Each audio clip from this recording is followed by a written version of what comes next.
What's out in the world? Happy Friday. Welcome to another episode of Cognac Confessionals.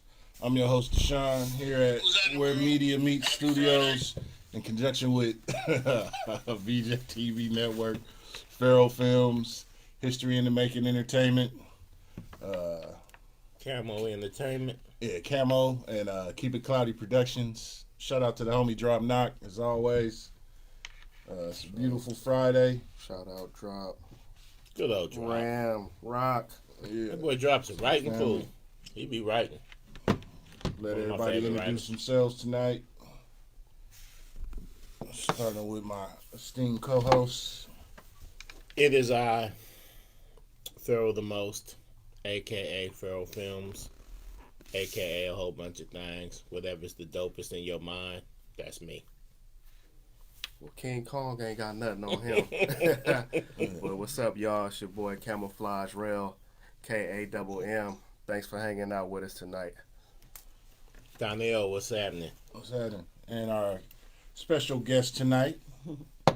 Hello, everyone. My name is Khariyyah Shabazz, number 7 of the Shabazz tribe, and I am the founder of Khariyyah Speaks. Yes. And tonight we will be talking about what? Community outreach.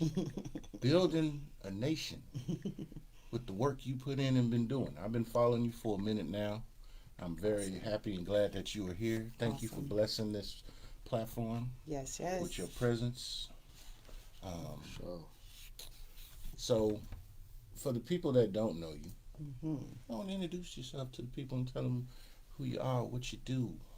Yes, of course. So again, my name is Khariyyah Shabazz. I am from Oakland, California. I'm the youngest of 7 siblings, and that's where number 7 of the Shabazz tribe comes from. There you go. Who's the patriarch? The oldest sibling. No, the father. Oh, my father, Imam Yahya Shabazz. He actually does Juma service right at RTV, right across Okay. from you all. I thought I was coming there at first, and I was like, nah, it's not there. So, He's pretty well known. Shout in out the RTV. yeah, that's the mean man. Because So, when you said Shabazz, I was like, okay, that's a very powerful and well-known name. yes, Shabazz. So, both of my parents, very heavily in the civil rights movement, very heavily in black economics. They started off as the Nation of Islam, really just about empowering their communities, both business owners. Then they, got what a lot of black Muslims did during that time, got really educated, and now we're Orthodox. So I was born Sunni, Orthodox as they Muslim. say. Okay. Is that what they say? Is that the I proper haven't term heard for it? that. I haven't heard that. Sunni. No, we're Orthodox. Oh, Sunni. That's Yeah. what you try to Oh, say. I'm Okay, I not bad. got I'm you. saying I it got wrong. you. Sunni.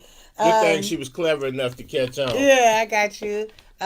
So yeah, that's how we were raised. So huge background of community involvement. I guess I really didn't know what was going on during that time. Being young, my family, my dad hosted family meetings every Sunday.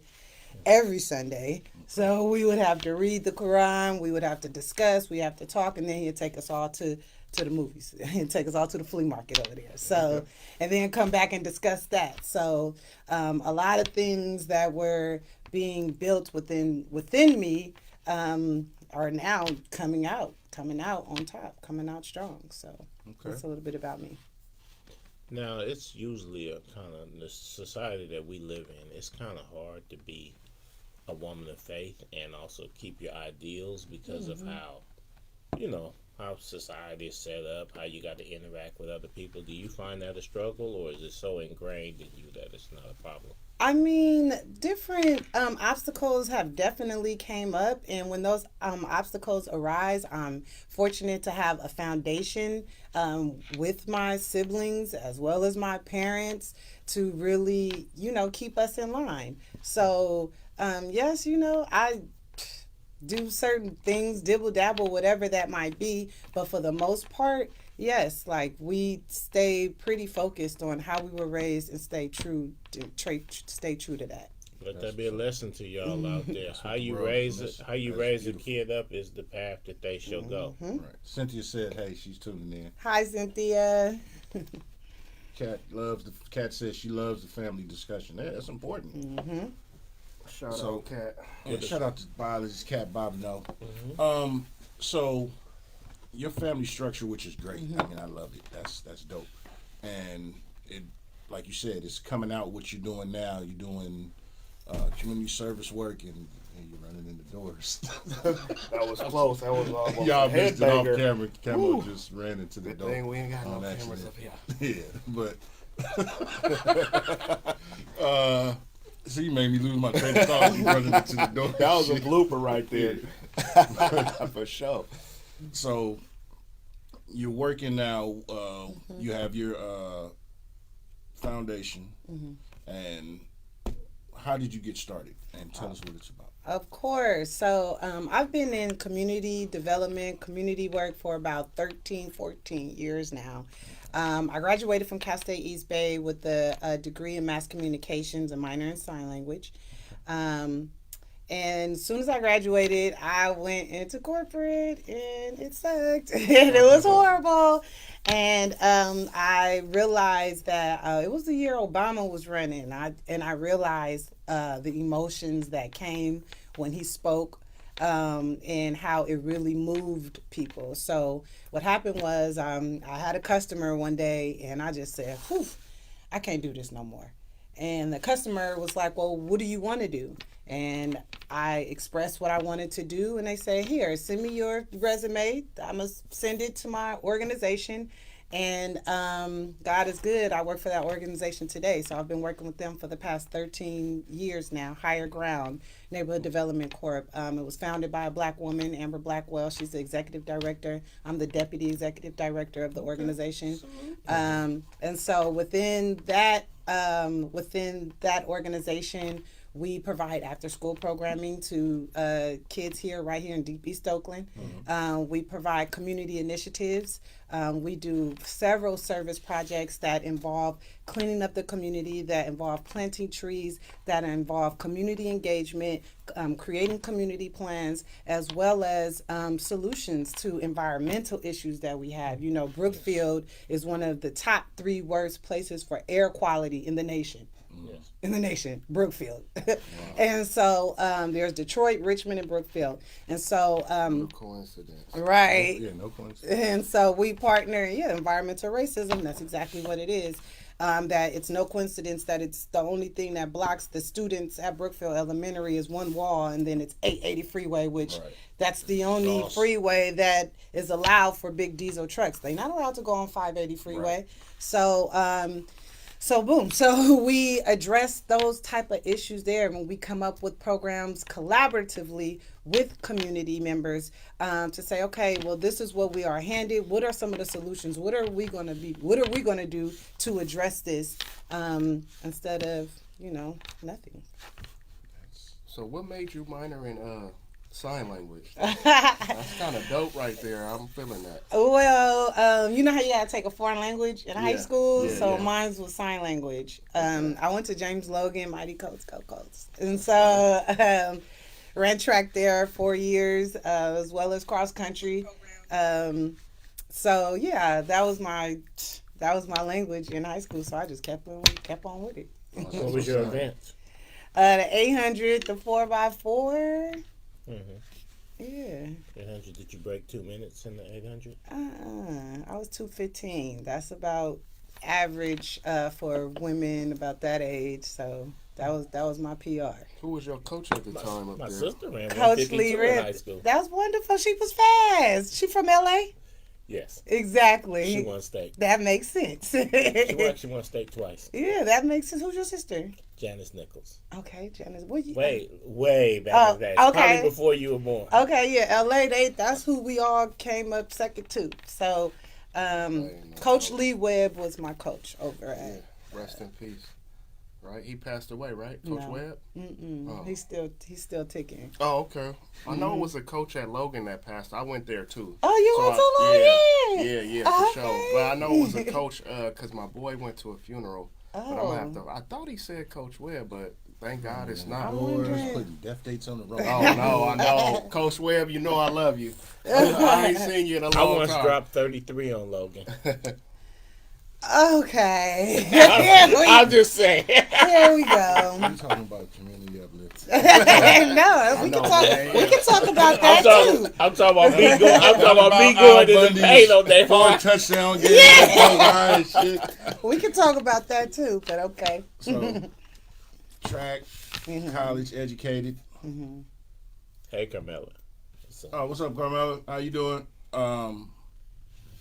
So, your community work you got going on. You've done speaking engagements. I seen a video where you were in Sacramento. I think it was. Oh yeah, my good guy Barry Axius. Voice of the youth.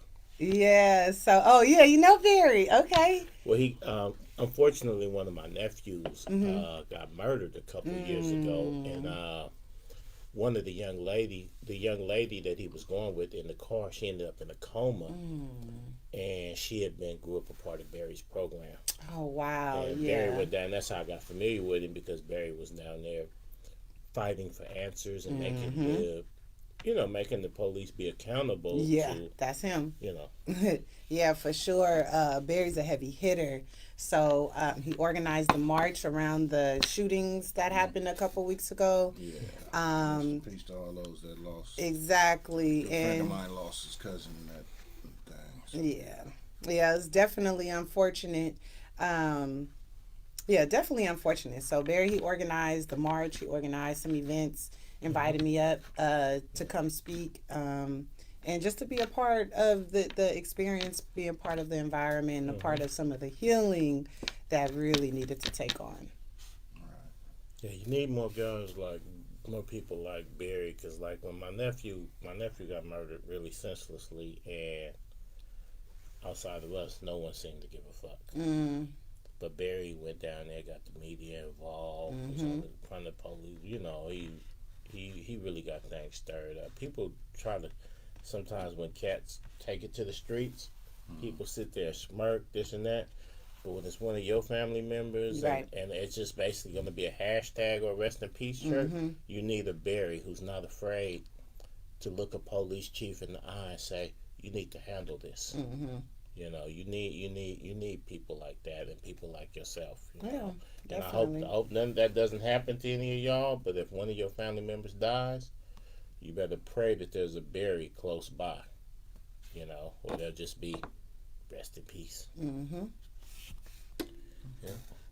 And so, with your going to SAC and speaking engagement, what else have you been doing? So Khariyyah Speaks is just getting started. So I became an entity last year. So that's my own public speaking platform. And my public speaking platform is based on the work that I've been doing for the past 13 years. So I'm just talking about what I know, right? So what's it called again? Khariyyah Speaks. Okay. So basically what I did was take our best practices, take the projects that I've worked on, take the results that I know that work, packaged it all in a deal, and now I want to share with others what are the best practices to really address youth issues, to really address environmental issues, to really address community engagement issues, and not just, okay, let's bring up, well, what's the problem? Well, here are some of the solutions, and here are some of the things that you can do to actually get this thing going. You know what I mean? Yeah. What are some of the partnerships that you're making with other community-based organizations, businesses, and corporations? What are you all doing, right? You're just over here selling folks a product. We got these big businesses in downtown Oakland. We got Pandora, Credit Karma, and all of that. What type of relationships are they making with our schools right here in East Oakland to ensure that those people who work for them come from where we are? You know what I mean? So, and it's about being that bridge to say, okay, well, if you don't know how to engage with us, if you do not know how to engage, I can help you with that. I can help you with that gap to ensure that those initiatives that we want to see, how can you support? And this is how, and this is what the people are saying. So, and the reason why we know what the people are saying, because I'm also Higher Ground is a part of EONI, East Oakland Neighborhood Initiative. All right. So this is a group of about 14 community-based organizations only in Deep East Oakland, right? And what we did, we've actually received funding to sit down in about 6 different neighborhoods: Coliseum, Brookfield, Sobrani Park, about 6 different neighborhoods, Havens Court, within East Oakland, and meet with the residents and say, hey, what are your biggest issues? What are some of the things that you want to see done? And we have a list. And from that, now the next thing was the implementation of these things, right? So we ended up getting a $28.2 million grant with the city of Oakland, Higher Ground, as well as about 5 or 6 other organizations to address these exact things. One of the things was transportation. So we did Higher Ground partner with the Scraper Bike team. Y'all know Scraper Bike? Okay. Yeah. The Scraper Bike team. And now we provide bike enrichment programs to Sobrani Park and Brookfield Elementary students. And then we go on community bike rides and take them to the MLK shoreline, which so many of them never been there. And it's right in their backyard. Right in your backyard. There's fresh air. There's clean space. There's real habitat, native habitat that you don't have to leave Oakland to get. You know what I mean? Right. So it's about exposing these youth, exposing some of these adults as well, exposing them to the different type of accesses that we have right here in our backyards. That's what's up. Now, have you guys partnered with some of the establishment politicians, like say Lauren Taylor, who's in District 6 and has been kind of fighting tirelessly for us, even though he is being actively undermined by some aspects of the community? Yeah, so of course, yes, we partner with District 7, Treva Reed. We're actually partnering with them tomorrow. We have an event for Earth Day. We're going to be planting about 50 to 20 trees at Brookfield Elementary to address the buffer, to address the air over there. Nice. So Treva Reed's office is collaborating with us to and ensure that's District that 7 happens. Councilwoman, District for those 7. Who are curious. And they're both running for mayor. That's going to be interesting. Keisha has a question. She asked, why isn't this being put on the media? Well, I don't work for the media, but we do. I can tell you what we do. I can tell you that we've had press releases. I can tell you that the mayor has been involved of trying to publicize. Is the mayor actively involved or just been informed? She's been involved. She's been kind of absentee these last year or so. Okay, no, she's been involved. She's been not to bash her. I'm just saying I voted for her, but she has kind of we've held back. Right. We've held press releases that we've had. I mean, I agree. More media should definitely be out. One thing that we're doing to address that, we Skyline students, we have a partnership with them, and they're doing a documentary like on our bike enrichment class. Were you part of the? Keisha wants to know. Were you part of the Cal Bike Summit? No, I was not. Part of the Cal Bike Summit. Are you familiar with it though? No, I'm not. Okay. And so it's basically saying Libby was involved like a photo op or actually involved? No, she's been involved. The mayor's office been working with us in ensuring, the city of Oakland been ensuring that we have staff and resources to ensure that this is going on. So another question. Kat says, she may have missed it, but she said, are there any STEM exposure programs? Yes. Kat's she's a biologist. She's been on the podcast several times. She has a podcast also, In the Know with Kat Bobineau. So I'll definitely link you guys up to you can speak. I would love that. So what we did was for 3 summers in a row, we ran a program called STEMs in the Hood. And we were a pilot program, and we basically ran summer STEM programming to Oakland youth. And we did it the best way. When we went to the trainings and we was like, okay, this is the most effective way. So what did we do? With lack of resources, we ensured that we still was given that 1-to-7 ratio for students. Because if that's the most successful, most productive way that you can actually run these STEM programs. So when you say 1-to-7 ratio, can you tell the people what you mean? Yes, so that means for every 7 kids that there's 1 adult or 1 instructor, right? So what we did to address that was hire high school students to come in to meet that 1-to-7 ratio. And we did STEM projects. We did all types of STEM projects. We also have a program called Outdoor Adventures, which we tie to STEM. We talk about creek restoration. We talk about native animals. We talk about native trees. You know what I mean? The things that are already here, and all of that is connected to STEM. Now, well, how do you guys go about getting the word to the kids? And on your STEM programs, is it for everyone, or is it? I mean, of course, it's for everyone, but is there a target audience?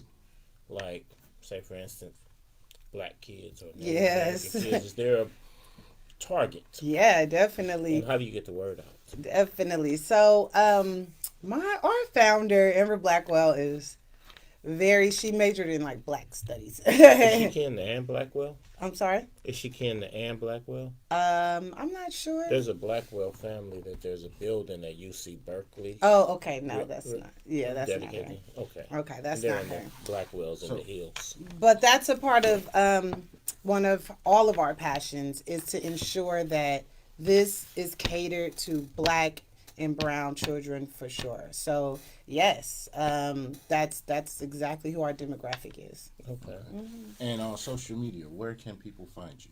Oh, okay. So you can find me on Instagram I'm gonna pin it. Okay, cool. At Khariyyah Speaks. KHARIYYAH Speaks. That means benevolent and charitable, if anybody wants to know. I'm on Facebook as well. Khariyyah Speaks. Same.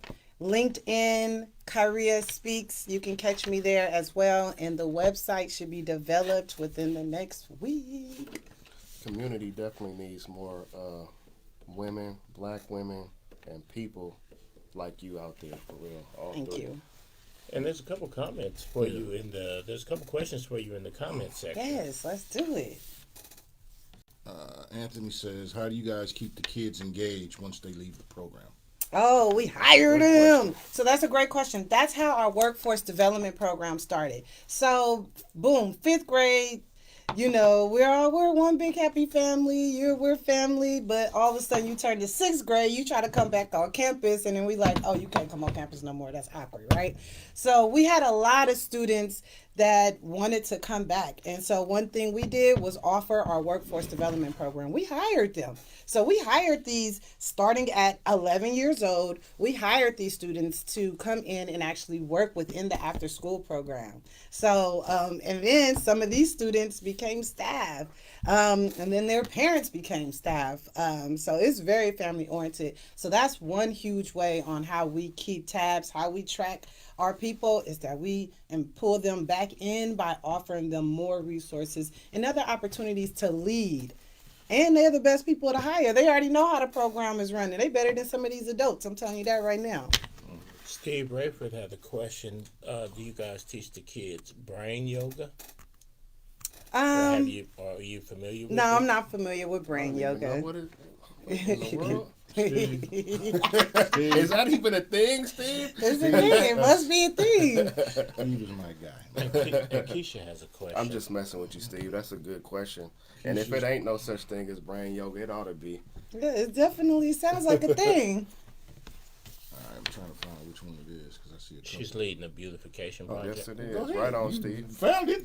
Oh, okay. So Keisha, Yes. who's out very to active Abby. politically Yes. here in the city. She's leading a beautification project, and she's now collaborating with different organizations and students from UC and Fremont High. So she's asking because she's tired of seeing systemic statistically information in the media and meetings about black children. So I guess she's basically saying that she's tired of not getting this information. Like the things you're saying is really valuable things. Right. And it's amazing to me that literally the first time I'm hearing about the things you're saying is right now. Right. And I'm a relatively active person, and she's also very active, and she doesn't seem to be familiar with this. So I think that's why she was asking the question in regards to How we getting it out? how y'all getting the word out, how y'all getting in the media, because these are very important things. There's a lot of kids, and I know y'all probably, resources only go so far, and like you were saying, the things about the 1-to-7 ratio, but there's so many kids in East Oakland who could use this information. Yeah. you know. Definitely. And then one thing about the media, when I do, like, for instance, for our Earth Day tomorrow at Brookfield at 8 a.m., when I send my press releases out, then it's up to the news to choose what stories that they want to pick and choose. And luckily for MLK Day, which was huge, we brought about 250 people out to provide about 6 different projects throughout the community of Sobranie Park in Brookfield.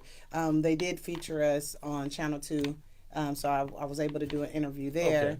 Okay. Oakland Post, they keep us in the Shout paper out for to sure. Black Media and Oakland J.R. Post. Ray and places like that. They're doing their job. It's just that, man, is there a way that we in the community can keep pressure on KTVU? Like, tell me about this.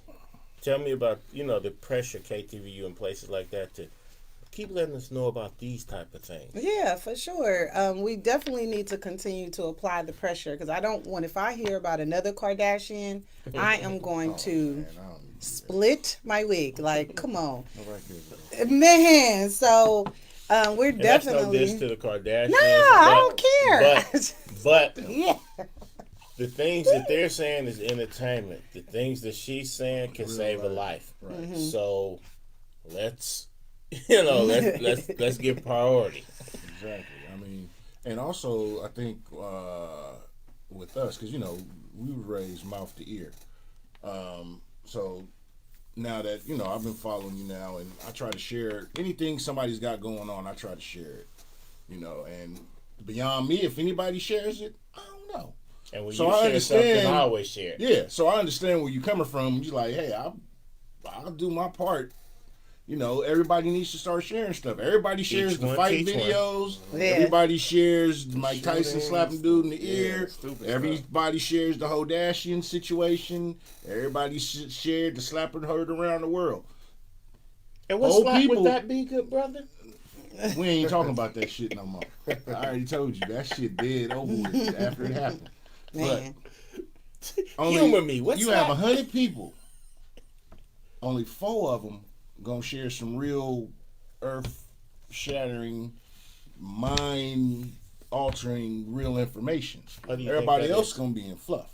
Why do you think that is? Because we live in a fluff society of participation trophies. Recipients.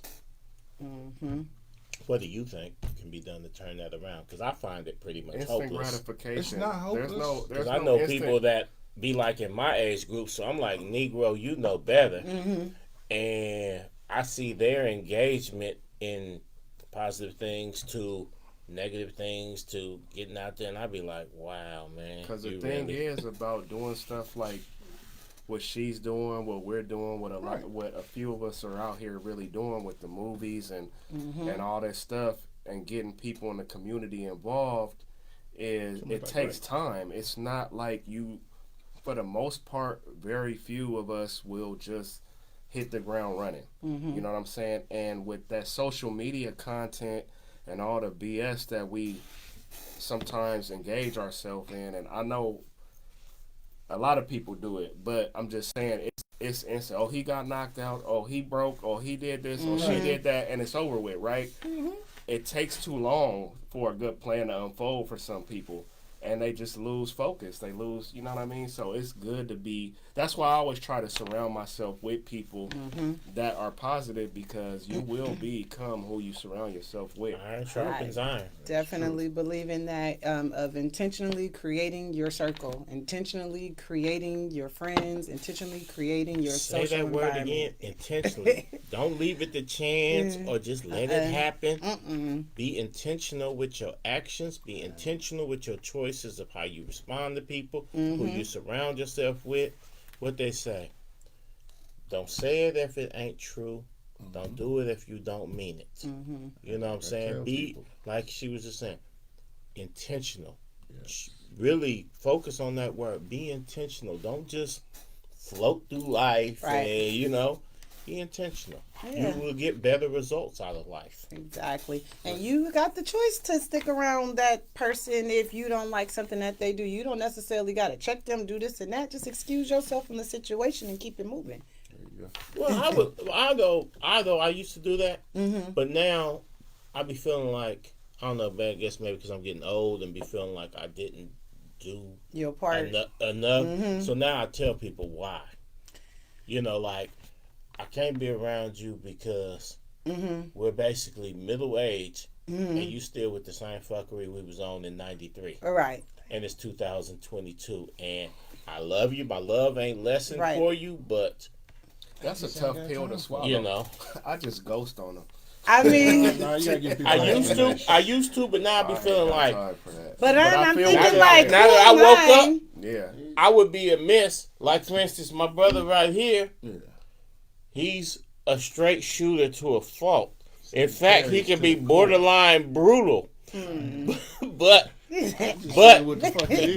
has no problem with waking people's game up, and he also deals with a circle of people, wake people's game up. And when I'm seeing that type of thing, I'll be feeling like, you know what?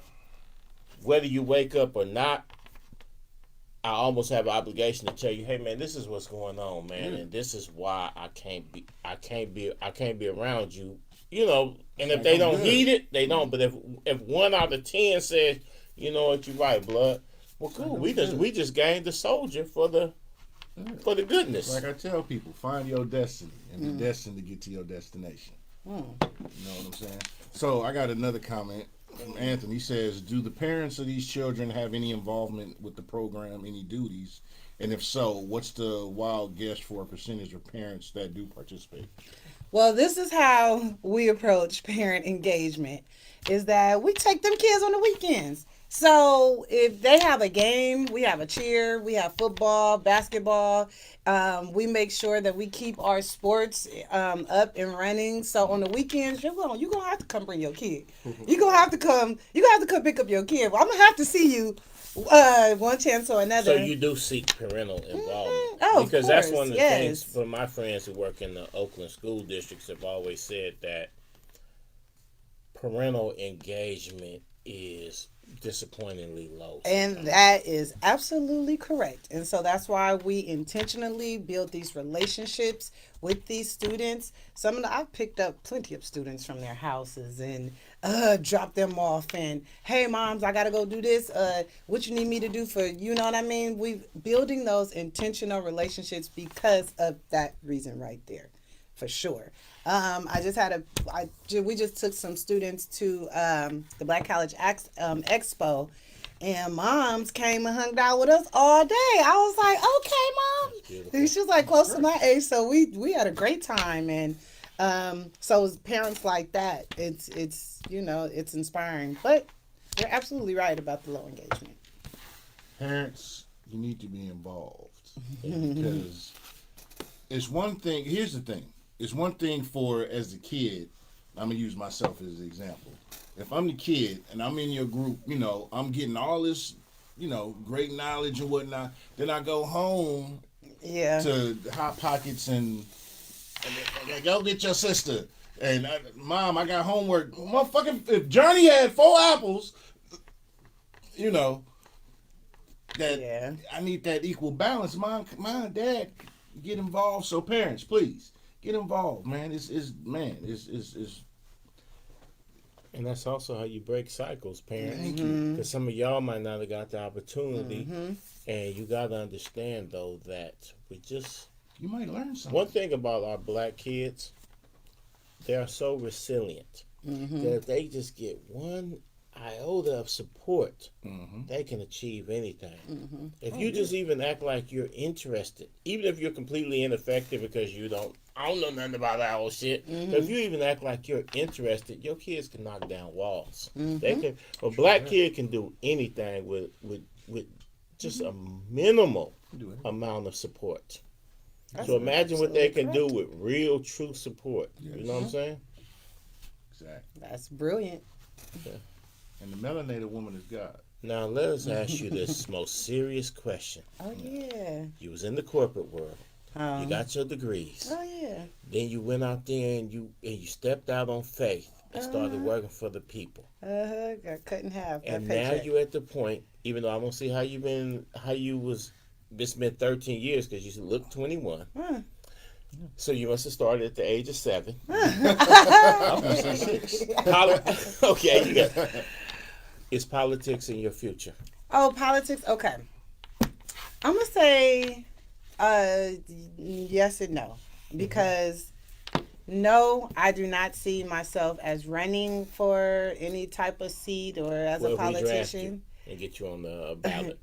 Yes, I do see myself going into. So the next thing that I'm a part of a fellowship called Young People of Color Fellowship, and it's about criminal justice reform.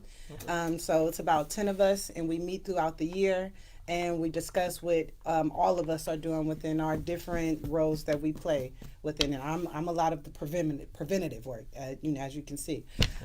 So the next fellowship that I'm going for is the National Urban Fellowship, and that's when you get more into policy, right? So that's a fellowship that's going to be happening in Washington, and you learn about the policy behind it. So then you are able to make changes on that bigger level. And then once once I get that under my belt, then I can really start going for those foundations, right? So now I help write the grants, and I and carry out the grant deliverables. But now when you are doing foundational work, you're creating the grants as well as choosing who gets that money. Foundation and structure are very important. So that's where I see is where politics for me is understanding more about the policy of it all, so that we can really make those effective changes and really teach people how to advocate to provide solutions for what they need. So you see yourself more as a city manager as opposed to a mayor? Yes. Okay. I see myself. I see myself as I evolve.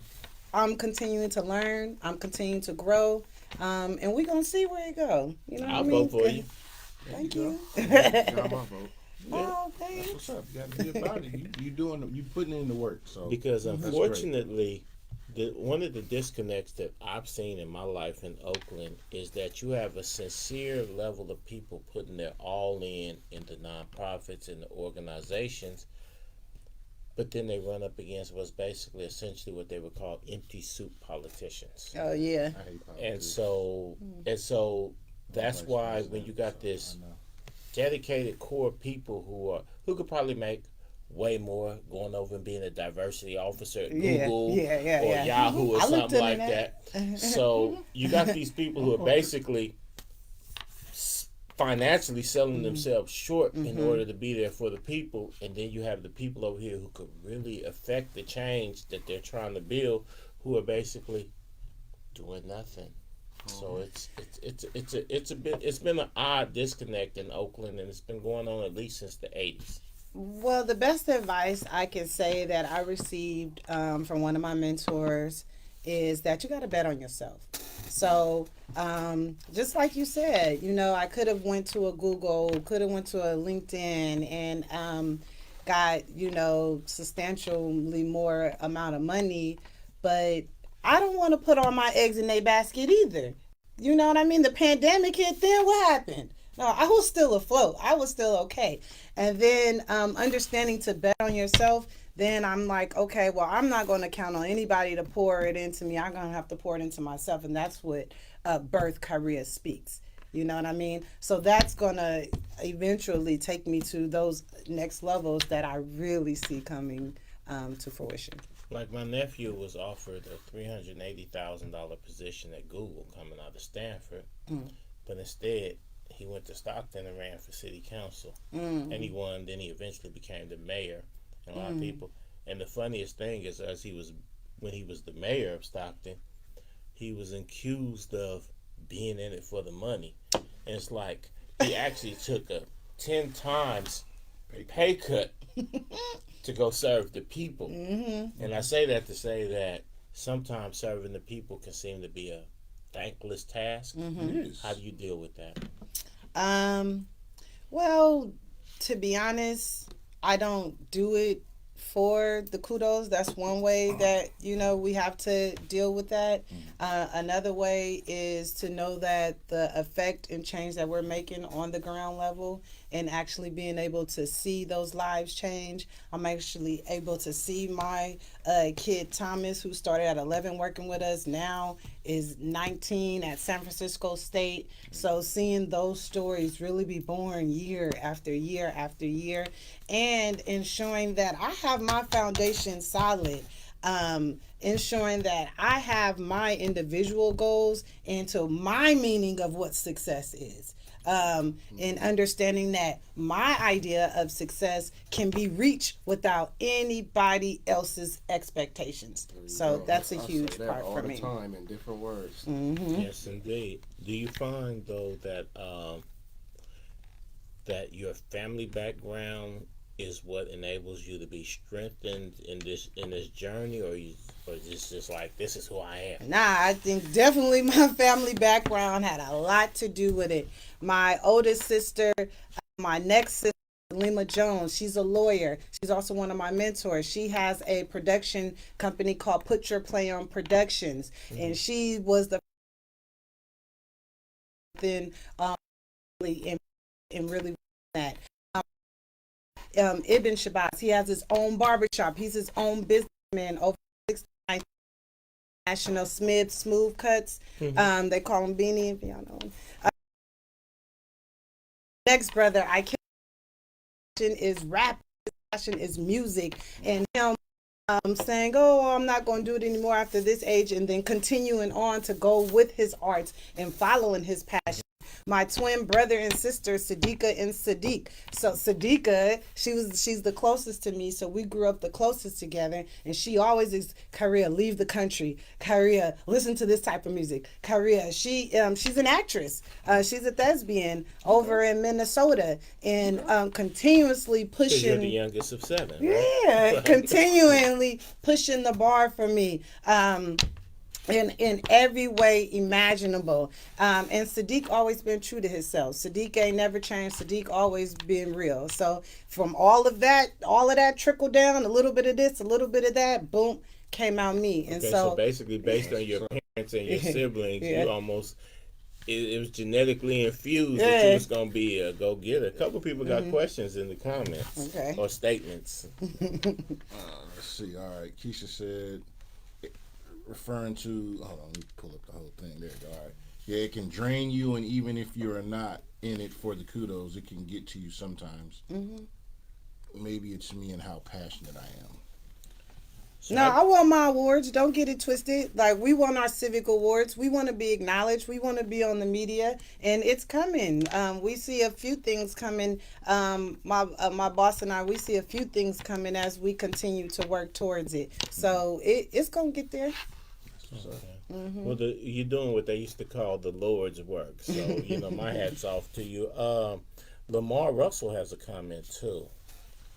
Lamar said, everyone's definition of success is different. That is very true. Yep. That's big. That's what she was saying. Some that was her whole point. Some people live for the likes. Me, I don't.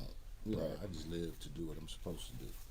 It's hard to like good shit sometimes. It seems like, especially when you're putting your own. Don't get me wrong. I mean, would I mind having the 5 million followers, people, on it? Sure, but am I tripping? No, never. Yep. I was talking to one of my partners the other day, and at one point, me and him had a situation that was on the verge of some $1 million shit, and then in some of our comrades in epic acts of niggatry, sabotaged it basically for props, this and that, or let the man know that I'm actually the one. So our $1 million shit ended up being nothing. But me and him was talking, and he said, you know what? Because now he's a deacon, and he said, you and I were so emotionally unprepared for success that if we would have got that $1 million, we would have destroyed ourselves. And so so he said, so it was actually the Lord's work that we didn't succeed at that moment. And I had, and I wanted to challenge it, but then I thought about it.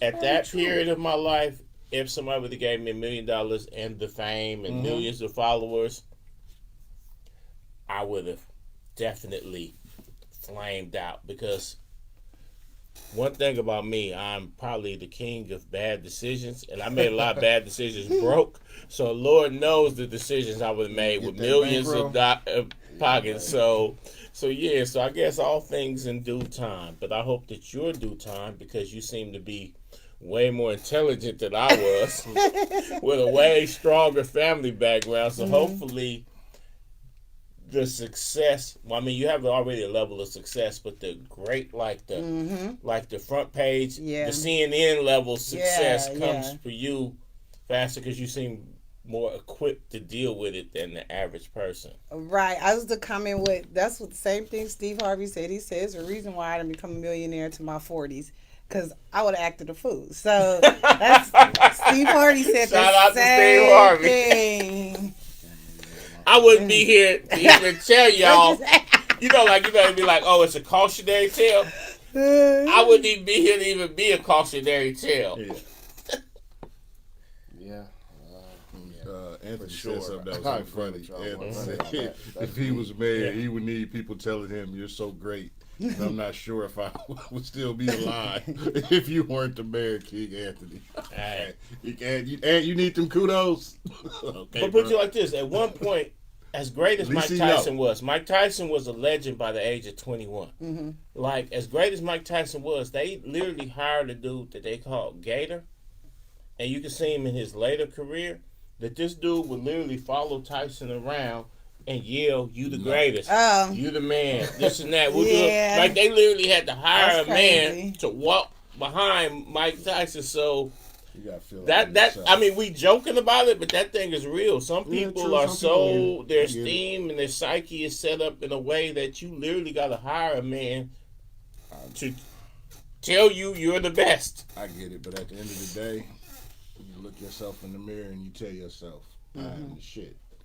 I ain't higher than nobody. I ain't lower than nobody. Only time I'm higher than somebody is when I smoke my own weed. For some people, no matter what they've accomplished, like here's Mike Tyson, he's a legend. He obviously couldn't look himself in the mirror and say that. They had to hire a man to be like, yeah, Mike, you the man. You the man. Can you imagine there's a dude standing here right now? Yeah, Camo, you the man. Oh, Flod, you doing it, man. Yeah, I'm pop my collar and give him $1. I might be like, Your partner's gotta think that's kind of weak, though. I mean, like, you gotta y'all be like, right, Lamar, exactly. You gotta be your own biggest supporter, your own biggest fan. I'm my own biggest fan, and I'm my own worst critic.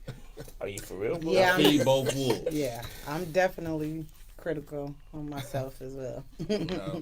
So when you get to be mayor, we don't want to see somebody whispering behind you say, yeah, Khariyyah, you doing it. You stunting on them. Hey, Willie said you're going to get them 6 figures, basically.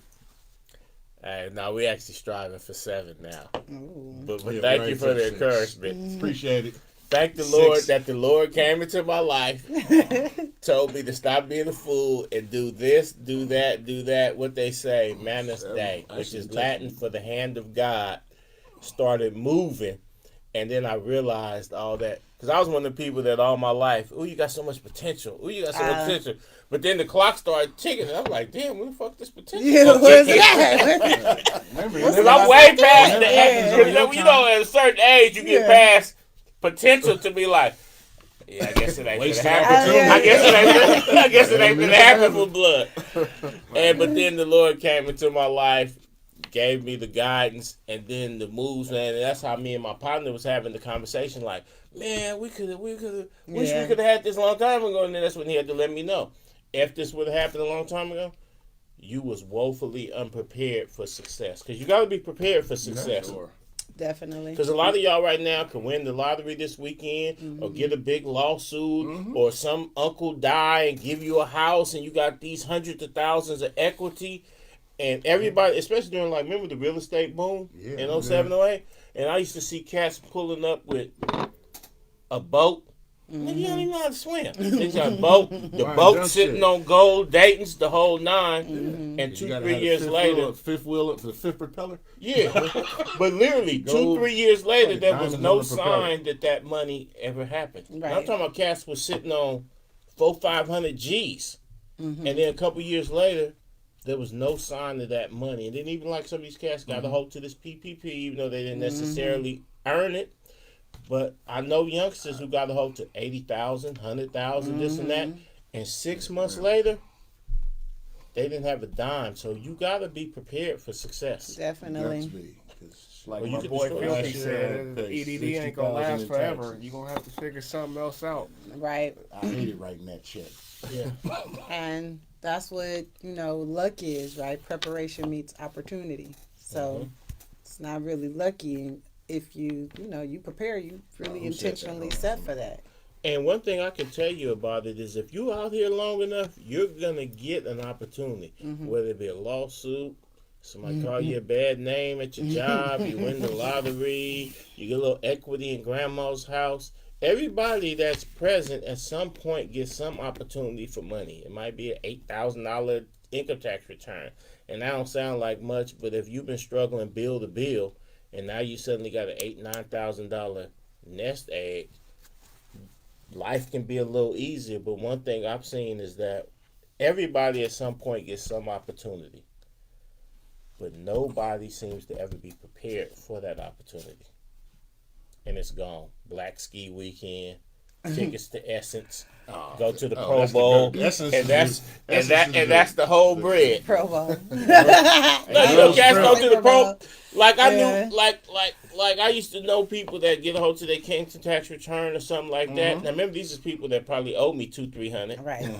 Because they've been struggling all year, and now all of a sudden you don't even watch football, and you going to the Pro Bowl, and now you're going to the Essence Festival, you going to Black Ski Weekend, Yeah. and be like, that's gonna be all your bread, Right. So when opportunity comes, just make sure you prepare yourself. Right. And the programs that you're involved in with the kids, you're teaching them these life building skills. What's up, Willie? That's great. 'Cause here's something I told people. He knows I tell people this. There's two things. If I give you $1 million, you ain't gonna respect it. You're gonna treat it like it ain't nothing. And it'll be But gone if in you 6 earn months. your $1 million, you guard it Right. and you treat it like it's your baby. Right. Facts. What's up, Willie? I see you. That's my partner from Jackson, Mississippi, man. Shout out to Willie. Thank you for tuning in, sir. Jackson, Mississippi. We're going to Mississippi in August. Meridian. Well, my family's from Quitman, Mississippi, but Meridian's not that far. Yeah. And let me tell you something about Meridian and Jackson. Mm-hmm. Those are two cities that are literally, when I went to Jackson for the first time and then we went over to Meridian, 90% black. I literally, from the time I got into the city limits, I literally never saw another white person. That's what's Like fire department, Trump. police officers, going to Walmart, Walgreens, everybody. Like I had literally, because around here in the Bay it's diverse. yeah. There's no diversity there. It's truly black. And me and my boy Rosenthal, we're actually about to buy an 8-plex out there. Oh, nice. Yeah. Generation And properties out of state. 73,000 for 8-unit building. See, that's disgusting. That ain't even a down payment. See, Compared to California. That's not a down payment here. So some of y'all, some of y'all, you're saying you've been priced out the Bay Area market. Now we're gonna talk a little bit about gentrification. Yeah, You've been priced out the Bay Area market. Wherever you got family at, if it's Mississippi, if it's Alabama, if it's Arkansas, and you get your income tax return of $6,000-7,000, start looking out there and see what's happening. Thank you. Even if you don't intend to live out there, maybe you could build something and get the positive cash flow that can ease your life here. I'm gonna give you $1 million worth of game for free. Talk to them. Buy you investment property in another state where property taxes, everything ain't as, like you said. You ain't got to go live down there. I mean, go visit the site and see whatever's going on. Buy you an apartment, a house, whatever, duplex, triplex, and have you a reputable property management company run everything and just cut me my check. I'm just telling you what I know. Like I said, because a lot of y'all... You can touch 7. Yeah. With effort. I'm telling you what I know. You can touch 7 with knowledge. I So touch make 7 sure here. make sure that you take a moment to, and we ain't talking no No, I'm the get rich quick schemes or nothing like that.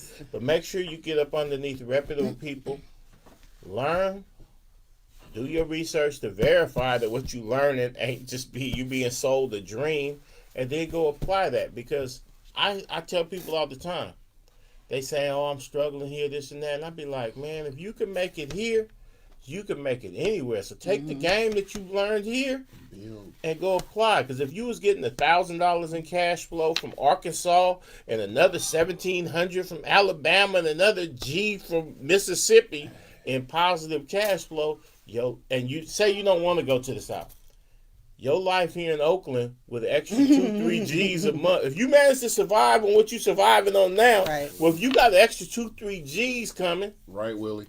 Yeah, then you're gonna be good. Just don't suddenly go. Don't pull up in a Maserati. Stack that, man. What did 40 say a long time ago? Don't go buy $8 million car before you buy a house. Buy you a couple of houses, then buy whatever car. Buy a rocket ship if you want. But that goes you back got enough gas money. But that goes back to what our good lady was saying. Be intentional with who you around. Yes. Intentionally go be around people that's not just talking big money, but can show you. Go be around people. Intentionally go be around people that's doing real estate. Go intentionally be around people who are doing stocks, finance. Yes. Go be intentionally around people who are about education. Right. Yes. You know what I'm saying? Go be around these people intentionally. Don't just leave it up to chance, and it will improve the quality of your life. So just comment on all of that because it resonated so much. I had to sacrifice for an entire year last year, and I just, I had my little cool little apartment on the lake or whatever, party, whatever. Then sacrificed for a year and went to go back home with my mom, and intentionally stacked my money, stacked all of my money. Of course, it was tempting when you see everybody else on these trips and all of that. But as I'm there with, I had a plan, and thank God, and from the grace of Allah, I was able to purchase a home in Vallejo.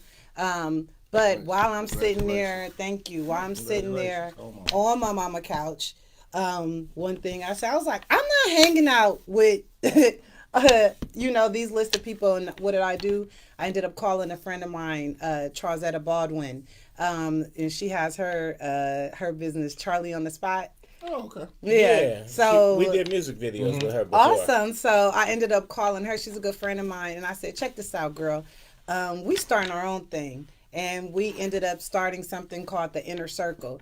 And the Inner Circle is where we intentionally collaborate with like-minded individuals, entrepreneurs, new entrepreneurs emerging, because we're all learning at different paces. So we all got different parts of knowledge. And we intentionally meet every month and talk about different resources on how we could collaborate with each other. So really building those type of friendships and those type of socializing opportunities, that's something that that we're building on. And the Inner Circle, we are meeting next Thursday. We got a guest speaker too, and that's going to be giving resources. Right now we're via Zoom, but yeah, it's just all about sticking around those people who's going to keep you grounded, and that's going to keep you towards the goals that you see for yourself. So yeah, I'm on that.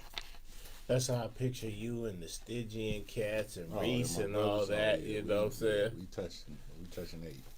We got some really good comments in the we trying to bring everybody with us though. That's the thing about it. You already know what it is. So. Steve said, build your dream home. He said, get an investment property, and then you can get the house of your dreams. Exactly. I'm gonna tell you something. One of the things I started to do was get a duplex or a triplex. Live in it. This is y'all getting one more again. They go $1 million worth of game for free. Mm-hmm. Get you a triplex, duplex, fourplex. Live in it. Lamar said that. Sorry, that was Lamar. Right, and 2 of the units should cover your mortgage, your whole mortgage. Mm-hmm. So then that third unit, if it's a fourplex, is your store money, not Not go tricking off and get the boat with the diamond-studded propeller doing some dumb stuff. Then your work bank check stack too. Then go grab you another one. And then the thing is, if you don't want your tenants all in your business, property management companies charge what I think it's like 10, whatever. Actually, 16%. if you deal with Dolph, it's 7%. Right. So I'm the owner. You don't even know I'm the owner. You think I'm a tenant. You'll get that at 3 a.m. You know the funny thing, and the funny thing about what you were saying. You This is why you got to get with. This is why you got to get with people because he's got a comrade named Reese, and Reese was talking about, and then he had made $1 million move, 7 figures, no results, no details, just results, man. And I was sitting here. Watching my brother make $1 million moves, and I was thinking, man, I got to get in the game. But then sometimes when you try to get in the game, the way it comes and the way people present it, it seems so insurmountable. Like, damn, I can't do that.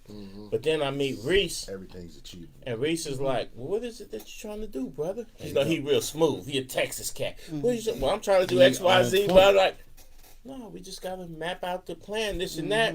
Stick to and it. Now, here I am. And I'm sitting there like, my only regret is, man, I wish I'd have met this cat 10 years ago. Yeah.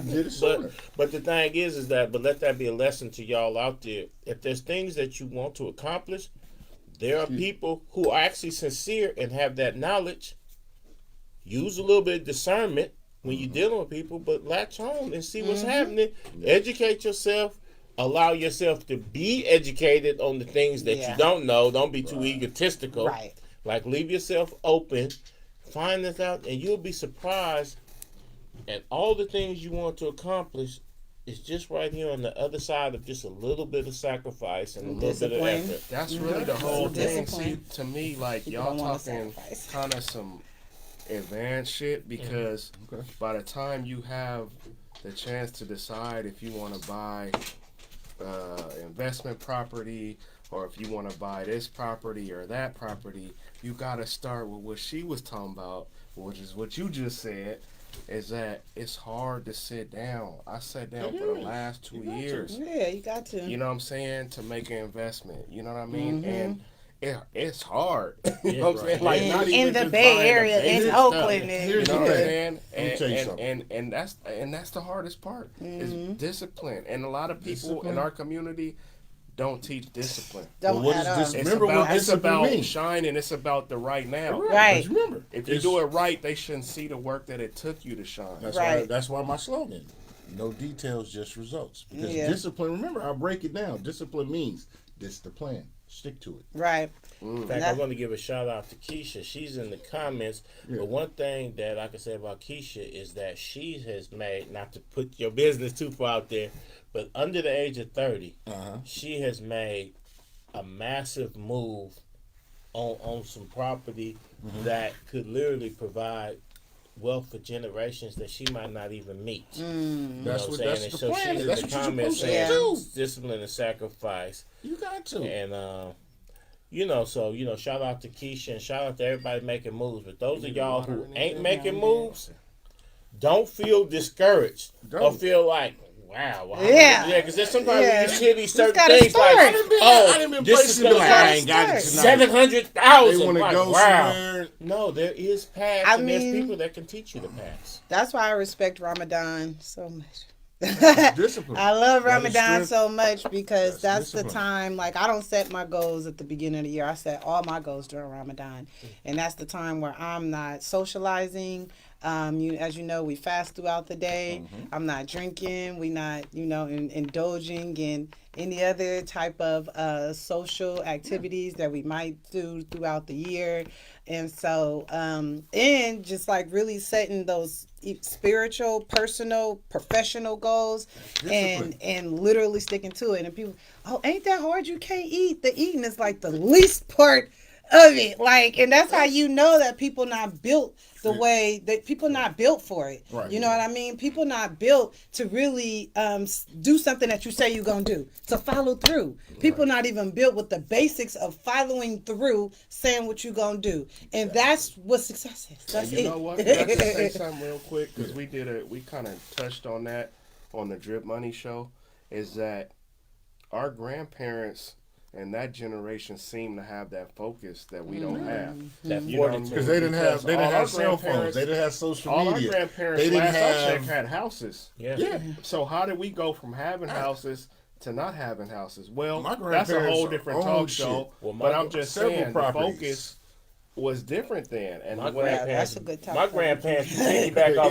piggyback off what you're saying, my grandparents would buy a house and then build themselves another house in the back. They buy vacant lots and literally themselves, but they knew carpentry, they knew things, but they would build these houses. When my grandmother passed, she had like 15 houses.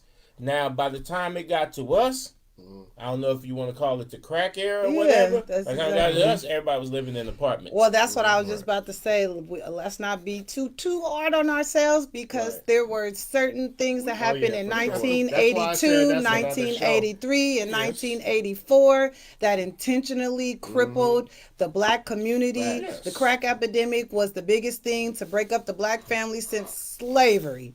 So when when the laws changed for what can happen, for how many years you get for selling drugs and for that type of exposures, and when that came in, that was intentionally set for us to have this conversation right here to say, oh, what happened to us? Right. Yeah, because the ones who was adults, so I was a kid in the 80s. The ones who was adults in my family was basically handed through inheritance and things like that, all kinds of property and all kinds of houses. When my generation became adults, them niggas had literally lost All of it. everything. Yeah, that's the same. You know what I'm with saying? most So we families. were starting at literally zero. Now, on one hand, I could be judgmental, like, man, I know you niggas didn't just go smoke it all up. Like, was crack that goddamn powerful that you niggas go smoke it up? But on the other hand, gun violence. like you said, like, once again, here go the word intentional. It wasn't an accident that they all got caught up in that. It was intentional from the powers that be, so that's why I'm not too harsh on them. But I also understand that the pitfalls that they fell through, that means I just have to have that much more resolve and that much more discernment, because if I fall into the same trap that they did, then good Lord, I'm an idiot, because I can see what happened to them. Right. And instead of being judgmental to them, I can be like, okay, that was the trap that they set for y'all. So I know what's happening. So I'm going to And dodge too, the reason why I say too, like, we gonna really dive into it, I'm sure, here again too. But, to not be too critical, like y'all said, the family sizes was bigger too. You know what I'm saying? Right. So you're gonna have Everybody 6-7 kids. You know what I mean? So now you 6-7 kids dividing up one property. So we got to figure out what happened with that. Because I know. Well, it goes back personally, to what she was saying. In the I 80s, seen there the was a shit breakdown in the family. Right. So you got to have a unity. Exactly. And we Well, you we know what bring I'm saying? it- Like, I can't wait to have that show. That's all I'm gonna say. That's It's a gonna good be one. lit. That's a good one. But that's interesting you said that, because with my life insurance, Yeah, everything is what left to Anthony my said. siblings. So it's all divided amongst all the siblings. So we ain't doing this again. Right. We ain't starting over. Exactly. That's smart though. That's the knowledge that you Keisha can has share. a question. She says, have you ever thought about doing a beautification project for the Coliseum BART wall that goes through District 6 and 7, like a all art wall and bike path with plants and bike? Okay, Like a maze. so I believe the Scraper Bike team did a mural over there at the Oakland Coliseum. Our next beautification is actually going to be the pathway that leads from, y'all know what Planet Justice is? It's a nursery over in Sobriety Park. It's like at the end of 105th. Yeah, the back. And they hired They hire folks who are re-entering back into into the community, and so there's a pathway that leads from the school to the to 105th, and so we're doing a beautification on that. So as students are walking to school, they can be inspired and uplifted. But I believe the Scraper Bike team did a mural over there at the Coliseum. She said it's all tagged. Okay, that's a lot of that happened. We just did a mural over on East Street, and it's not tagged. We did it last year, and we surprised that ain't nobody defaced it. That's impressive because the it's only very mural impressive. I've seen in Oakland that has never been defaced is the Plan B mural. Over there. That's sacrilegious to mess You with know, that. I've Don't never touch seen, that. and that's one thing I always be worried about as the demographics change. Yeah, because they don't know the history. you know. Yeah, But I still see that to this day, no one has ever defaced the Plan B mural, and I've always been so impressed because the building itself has changed owners, and the new owners were told, "Don't paint this over. This means a lot to the community." Yep. But now, you know, Plan B has been gone almost 30 years, so I know that there's a new era coming in that he has no significance to them. So I always be like, man, when is it going to come that somebody is going to touch that? Keisha said the mural on Block has never been tagged. Good. Yeah, there's the one on Market Street under the freeway. I've been surprised. I'm not saying it's never been tagged, but I check it almost every day, and I haven't seen nothing. and the Black Panther murals throughout downtown and the West, those are standing pretty proudly. So I guess in Oakland, you could say that's pretty much your true mark of respect. It's people tagging your mural. Right. Because they will climb up on top of a freeway fence man. on an overpass Right, and rip Keisha, desks that is true. and risk death with no fall protection to put their name. So Like, to like not on be B Street faced, tagging the trains. right. So to subway not trains. be faced, you know what I'm saying? That says a lot, Shout out man. to the But it graffiti shows artists. you that Yeah, people do shit that they really want to do. dream. One of the 5 elements of hip hop. Banksy and all them type of people. Mark Anthony has a brutal comment. Oh yeah, I see. He said he'll never forget coming home as an 8-year-old, finding out his uncle smoked a TV and his Nintendo game. Man, Yeah, man. it's tough. Oh, Steve Rayford has something deep to the. He says, "Are your siblings financially literate?" And that's the problem. Yeah, we all got. Yeah. Unfortunately, all my It's a learning siblings. process. Unfortunately, all my siblings are deceased, but except for my sister, she's cool. All my male siblings are deceased. But the thing is, what I've seen in other aspects of my family is that even if people were financially literate, there was so much disconnection from them and so much anger between them that it didn't matter if they were financially literate or not. Anytime anybody passed or something went to probate, it was like, oh, liquidate that because I ain't fucking with him. No. Exactly. That's That's where I was. Emotions. I see you going into the pot. We've been stirring, but yeah, that's for sure. Like that's part of what I was saying about the large families, and I seen that so many times. Oh, Ray tripping. He ain't getting all right. And that's I'm the the problem oldest. I get all with the us. money. You know what I mean? Like Because you look at other cultures, other races, they can all live in a 2-bedroom, Oh, and everybody do their part. And they might have some issues, maybe, but we don't hear about them.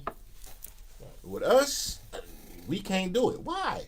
you know what? A lot of You it can't. too is- Here's the thing. Look at this. Let me tell you something. When out of high school, and this was me and my partners, we had a 2-bedroom house. I was 17.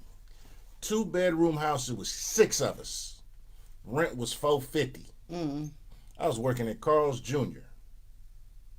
Guess how much my part of the rent was?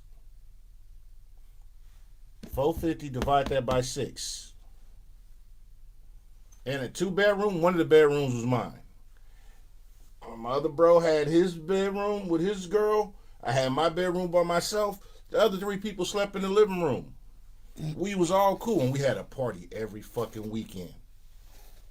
But that's what I was going to say.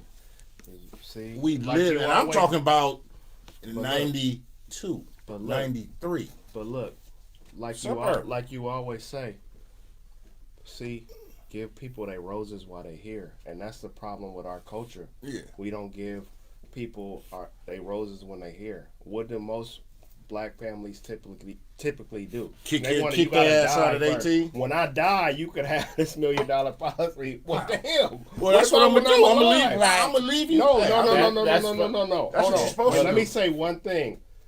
Do not do that.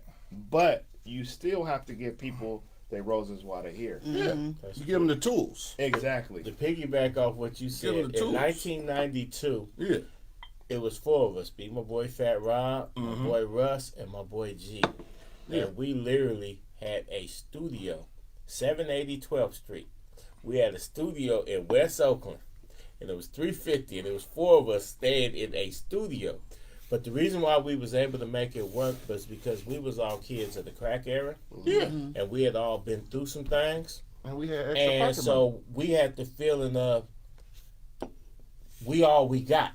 So we had that unity. Yeah. And if you the fuck with Fat Rob or you the fuck with G or one of them, me and Russ would have killed you and vice Right. versa. Because we was like, we all we got and we surviving. Right. But that's what I'm saying. My though. family didn't seem to have that. But We all that's we what got I'm saying, though. feeling. That's my thing. Yeah. To give them the roses while they're here, because if you've been looking for any kind of property, whether it And be it was investment 92. or for yourself, you can't tell me you ain't been out here seeing people pull up 8 deep, 6 deep, all in the same family, saying, you know what, if we want this, we gonna get it. You make this, what it you might gotta not be do. more than you, but the 6 of them, they Sacrifice. probably got you. But the thing is, Discipline. on this particular street where I got my investment property, and I love my black people, so I'm not bashing my black people. I ain't bashing. But the only people that we Even saw wake up. pulling up doing that was families of Chinese people. In fact, it was a Vietnamese dude who was married to a Chinese lady who sold me my property. And the only reason I had been getting at him for about a year, and he was basically laughing in my face. But he bought another property down the street, and he was building 12 units on it, and he ran out of cash. And that's when he came to me. Literally, it was the beginning of May. He walked up to me and said, "Hey, are you serious still about buying this property?" But for a year, he had been laughing at me. And that's the only reason why, because he ended up having some cash flow problems. But the other properties on the block, because it's one of those streets where there's always 10, 12 units on each lot. It was only Chinese families and Asian families pulling up talking about, we're all going to pool our money Right. and do this. I didn't even bother to even broker it to my family because I knew it wasn't happening. Exactly. And I had to That's go what it I'm saying. alone, but thank goodness I met some good brothers through Sean who was able to guide me and get me through. But the option of going to my family and saying, oh, we all in it together, let's make it happen, it wasn't even an option to Exactly. even It's talk not about. even- yeah, it's But like in you're 92, Yeah. I was literally If I was living on with this shit in 92, 3-4 other brothers I don't have to in say a studio, and we was happy. We was on some. We dope. all we got. We could survive. Now I couldn't live with some Negroes in a 5-bedroom. Like, dude. Like if everybody there on bedroom, Yeah. it couldn't happen Yeah. because I don't have the same "we all we got" mentality. right. And People they don't damn realize sure that don't have it either. sacrifice is only temporary me tell if you. you put the right plan Sacrifice, behind it. discipline. But you gotta have that. You gotta have the right mentality. Exactly. Like Like you said, I didn't at a young age. I've not seen none of what we're talking about right now. you know what's funny is when we was 4 brothers in a studio, and I've spoke on this before. Every time I speak on criminal exploits, he always be like, "Man, you just gonna admit to that?" But we were so willing to Statute do. of limitations, man. We So were so I willing speak to third do party. whatever, and we all had pistols, and we was willing to do whatever. That if somebody would have said, if you get X amount of money, and we had some type of mentor say, if y'all go get this type of money, and y'all could go get this, we done went and got that money. Right. Because we was already, Right. and it don't matter like, oh, you gonna risk the penitentiary. Yeah. We was already risking the penitentiary. Yeah. We was Exactly. already You out there risking our doing- life for dumb shit. for dumb So shit. somebody would have said, if you go get this amount of money and make these fake tax returns or whatever, there's and you no go get risk this, to it. y'all gonna Gonna be be straight. like, bye. We done went and did the shit. Man, I'd have- Because we was crash test dummies Right. for the most simplest shit anyway. You know, already. For a deuce the same Hey, price, really risking a 10, beanie, and 15 some Carlos years. Rossi. Right. For some thousands that was gonna be gone in 2 weeks. Exactly. Doing But- all this bullshit to go to Calstigate for the weekend and do some shit. You know when what- I could have put that, man. You know what's the funniest part? Uh-huh. Is when I was willing to go all in and do whatever and had a crew of people that was on some we all we got. We never got no good advice and no guidance. And now when I'm like, oh, I ain't gonna do that shit. I ain't gonna get caught up. Yeah. Now I get all the game and I be like, wow, if only I'd have got this game when my testosterone was here. So I don't know, it just go in circles. But like I said, you know, like that crack era and stuff like that, maybe it was intentional that I never got the game. You know? Maybe it was so. You know, because I remember going to Spitz and buying a $9,000 necklace.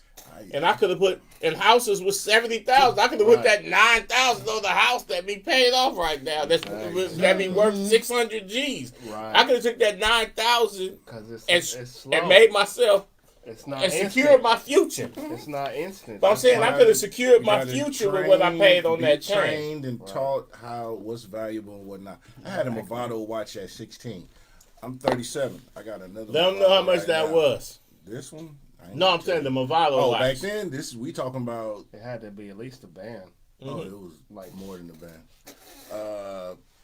But I'm just saying think if you'd back have bought then. Apple stock Thank you. with that Movado watch. And I don't have that. My first Movado, I don't have it no more. But I'm just saying. But I tell you something I do got that I've had forever. I still got Jordan rookie card. I got 3 of them. Have you watched this show in the winter I tell you that. Hold on. Let me give you some shit. One of them sold for $100,000 at an auction. I got 3 of them. What? Let me get one.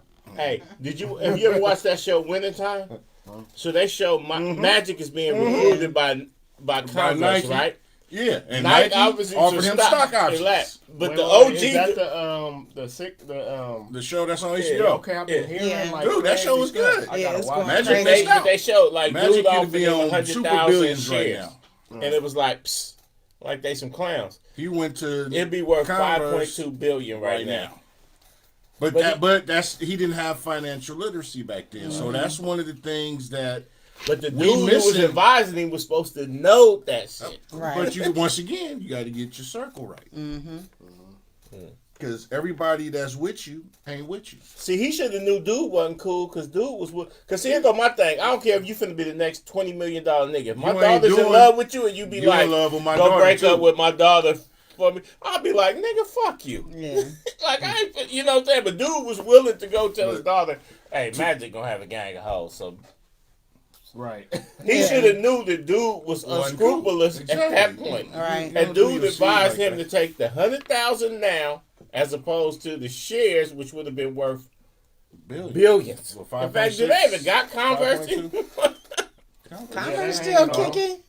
But But Here's they ain't fucking with Nike. here's a now. No Don't get me comparison. wrong. I feel Charles Barkley is a coon. So, Barkley is the ultimate hater. That's why he ain't got but no Barkley ring. says that Barkley has said that when he came out of college in '84, people were making him those same shoe deals, and all Nike had to offer was stock. And he said as he was going to sign one of those deals, Michael Jordan said, "Nigga, don't be crazy. Take the Nike deal. Trust me." And he said he made millions on top of millions by listening to Michael Jordan to take the Nike stock, as opposed to, but everyone else took the $100,000 shoe deal. Yeah. Once again, Because it's nobody about- has Right. patience. Right. Let me tell you something. It's like, I remember one time I went to a car lot and I was trying to buy a car. And the salesman was trying, used salesmen try to sell you whatever. You know what I'm saying? Used car salesman is like a pimp removed from 4 levels. But he was sitting there, but he was telling me some real shit. He was just like, because we was going back and forth about the car note and whatever, and this was in the 90s. So, but he was just like, you want to buy this car, you want your note to be here. This ain't nothing but, 4 less sodas. Just think, 4 less sodas a week. He was breaking it down like that. Yeah, But that was real though. Yeah, And I'm sitting there like, fuck. But really, that's what sacrifice is. It's, man, I'm gonna go do something this weekend. We finna go kick it. I'm finna That's do actually yada how I yada. structure But my if you life. break it down, Leslie, I'm about to address that. break it down. That's really what some of this stuff is, because everything you buy ain't money. You paying with time. Right. But hey, you know me, I'm heavy Man, into I paid cigars. $3.67 for a medium KFC soda the other day. I'm like, I looked at my receipt. You know how you coulda drive went- off and you go, what? Wait. And it's like, Yeah, that happened to me. Got some I water. said $3.67. When I realized the soda was like $3 at the drive-thru, and I was sitting there like, "What the fuck?" Exactly, and remember Look at the Leslie's other comments. fix is, but the cup, the medium cup and the large cup hold the same exact amount of liquid, but you paying more. Right. So the tricking out you. But go ahead, tap into Leslie. What's up, Les? Sis? We playing bones tonight. Hey, what's up, Leslie? Well, Leslie has a couple comments in regards to that was back then. Young people can't do that today. And then she said, so if everyone is saying what we should be doing, how does one get the tools and information needed to be financially successful? And we're going to defer to our guests for that. Khariyyah. Oh, well, one thing that I can do, that I can give you an example is my friend who's a financial advisor, get you a financial advisor. So now I have a financial advisor. Is that financially feasible? And the reason why And I know it is, but acts- I'm just asking. And it actually is. Like, you would think that, it's a lot of money, but no, they find ways. They're financial advisors to make sure that they get paid, that don't break your pocket. So I know I need help. Like, you know what I mean? Like, I was fortunate to have a mom where I can go live with her for a while and really stack my money. But now, boom, I'm on my own again, and I need support. Well, this is one investment. Okay, what's next? What's my next step? So really using. So you have to be vigilant. Exactly. And I And can't intentional. intentional, and not just sitting there watching my money dwindle away. Like, okay, this can't happen no more. Like, okay, yeah, I'm paying mortgage. Yeah, I'm paying this. I'm paying that. But okay, I still want to, live my life. And I still want my money working for me. So one thing that I did, and one thing people can do, is go get you some help. So Jason Matthews, shout out Jason Matthews, wonderful dude, great energy, and really gets down on your level for it.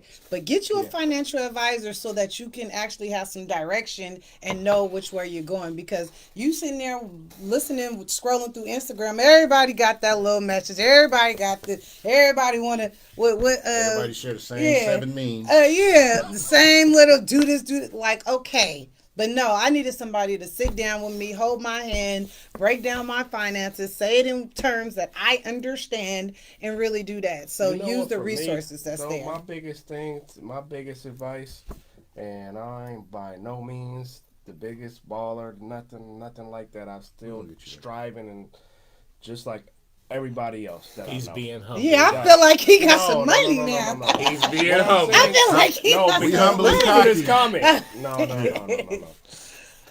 Google it. Yeah. Do your research, because when I was coming up, we used to have to go to the library. You used to have to Big ass read pull the out the drawer with them encyclopedia. index You cards. used to have to flip stuff out. You used to have to go through and spend the time, and that was a headache. There's no excuse for you not to know nothing that you need to know these days. Oh, yeah. Google it. Spend 1 hour Googling anything. Discipline. If you see 10 websites that's saying the same thing and one that's saying something else, chances are throw that one out. Exactly. Keep going. But the piggyback on Khariyyah said, one of the things when she said somebody had to hold her hand, Right.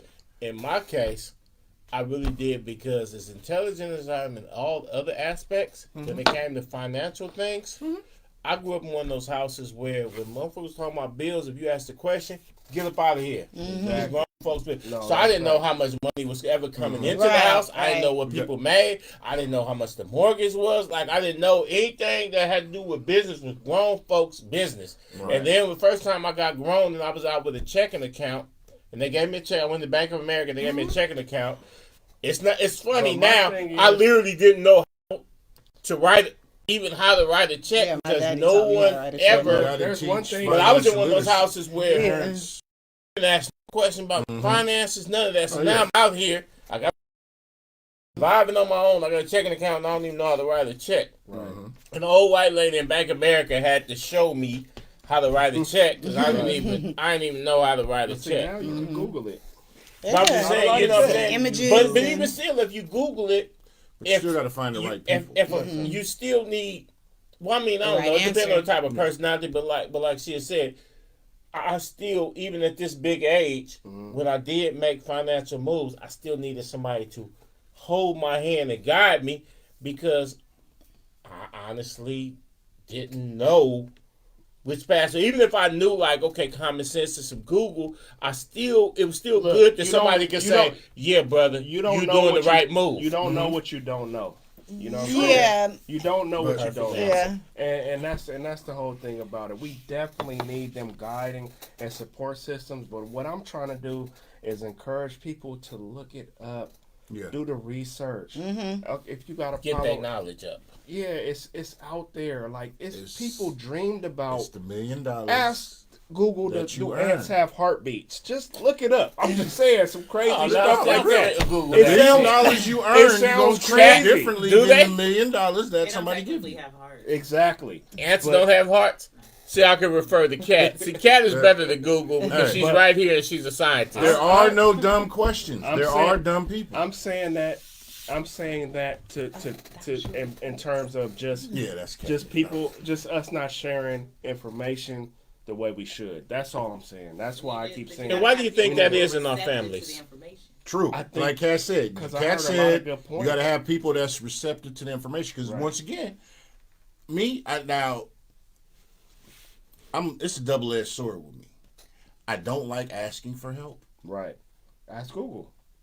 I Is that don't. because you've always been so self-reliant, or that's just a ego thing? No. I hate the word no. And if you tell me no, I got to process that shit. Because I had to go do shit on my own because hey, can I get this bike? Hey, I want this Nintendo for Christmas. Or hey, no. I'm a hustler.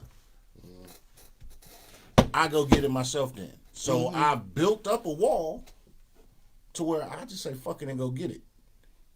Now, I may want help with something. I still struggle, being honest, humbly cocky, but I'm honest. I struggle with saying, hey, I might need some help with this.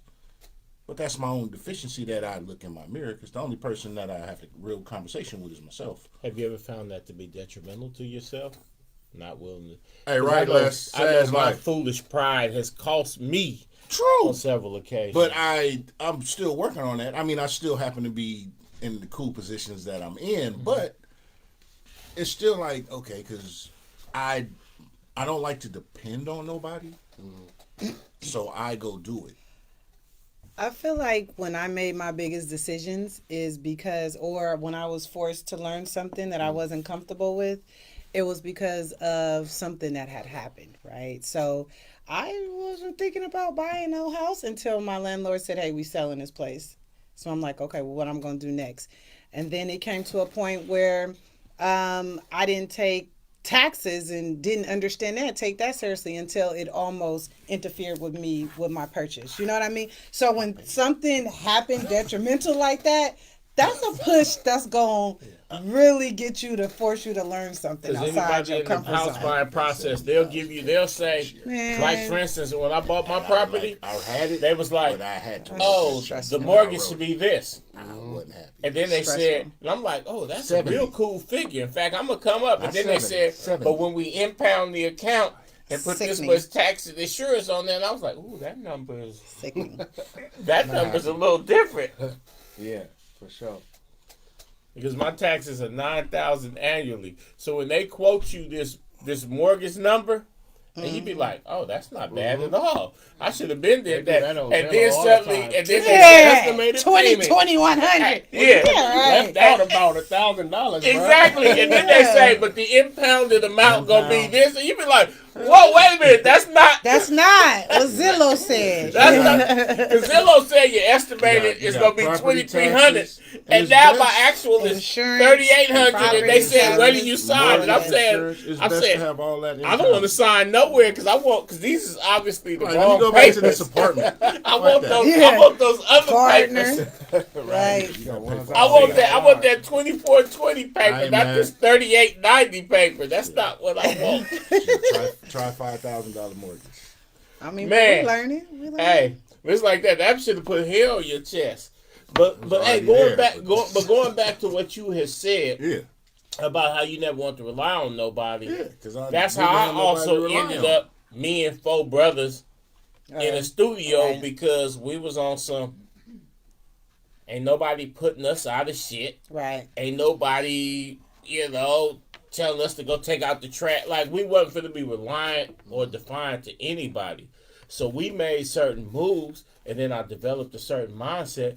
But there's been times in life where that mindset has been, if I could get off of that shit, it would have done better. But on the other hand, this is who I am. So Right. have you It's had all the about moments learnings. where you was like, it's a where process. your unwillingness to bend or Yeah. break has cost you? Always, yeah. I self-reflect. You're supposed to. I mean, the thing is, I'll be like, okay, well, damn, I should have did that. Or somebody be like, dude, you could have did it. And I'm like, yeah, well, why do you say that? And I've had those moments where, has it cost me some coins? Yeah. I mean, I'm still breathing them here, but it's a learning process. That's the thing about it, and that's life. If you're not growing every day, what are you doing? You learn. You got to learn from it. You got to look at it and have a real conversation with yourself. Not the fluff shit. Have a real conversation with yourself. Be like, damn, I really fucked some shit up. Or damn, I put myself so in a difficult, predicament to. Trust me, you get IRS $70,000 at once. Not no payment plan. You get the IRS $70,000.